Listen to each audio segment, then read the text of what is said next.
20 के दांत। सेन साहब की कार बंगले के सामने बरसाती में खड़ी थी। यह कार काली चमकीली थी जो 60,500 की थी। यह कार नई मॉडल की। अगर कार के पास दाग धब्बा या कोई आदमी चला गया तो शोफर की खैर नहीं होती थी। कई खोखा खोखी कार के पास न जाए, इसके लिए सेन साहब ने सख्ती बरती थी। सेन साहब के 5 लड़कियां थी: सीमा, रजनी, आलो, शिफाली और आरती।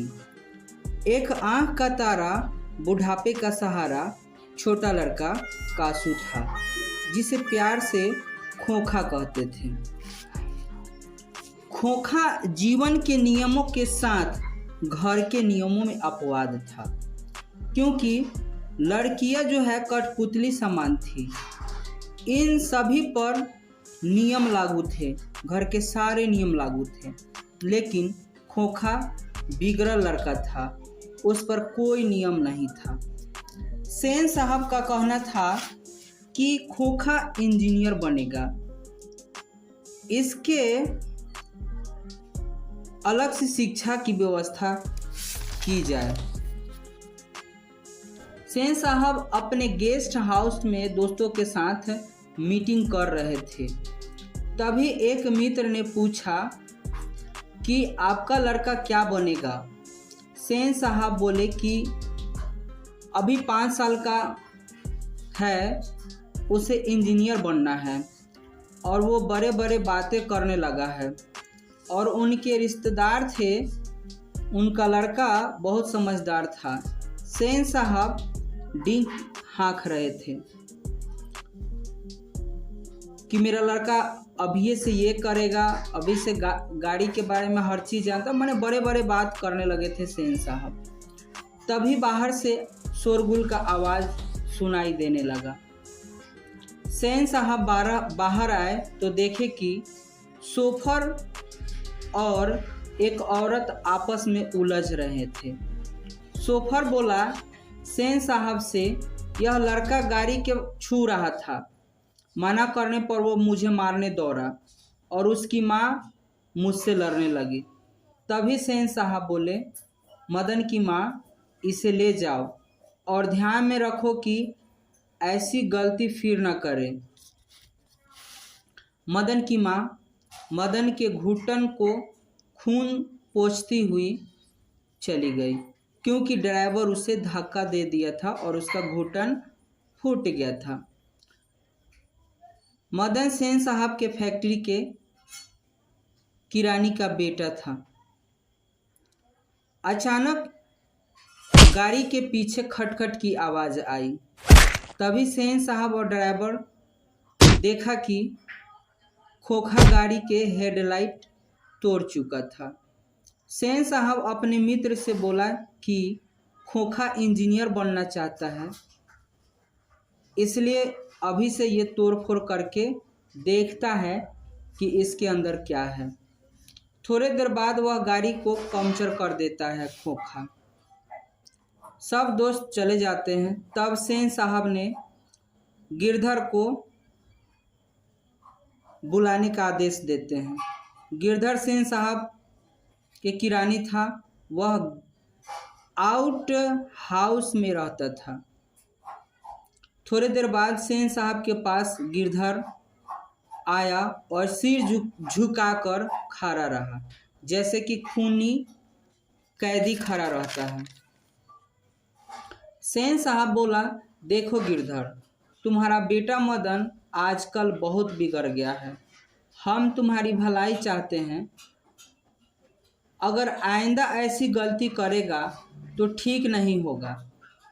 ऐसे ही लड़के आगे चलकर चोर, गुंडे, बदमाश बनते हैं। सेन साहब घर गया और बोला कि मदन, तू खोखा के बराबरी करता है।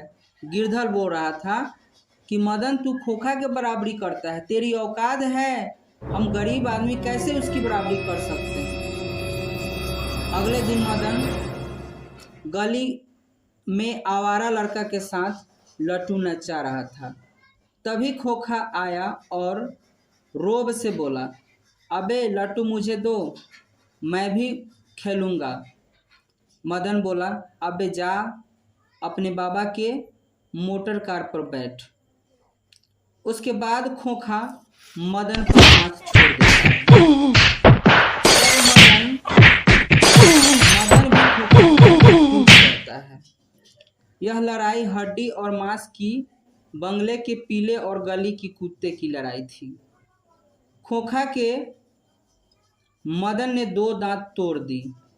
1 मिनट बाद खोखा जान लेकर भाग गया घर। महल और झोपड़ी की लड़ाई में अक्सर महल वाले की जीत होती है। उस दिन मदन के पिता गिरधर को सेन साहब बुलाए और कहे कि तुम कल से काम पर नहीं आओगे, अपना हिसाब आकर ले जाना और घर छोड़कर चले जाना, क्योंकि खोखा अपने पिता से जाके बोला था कि मदन मुझे बहुत पीटा था।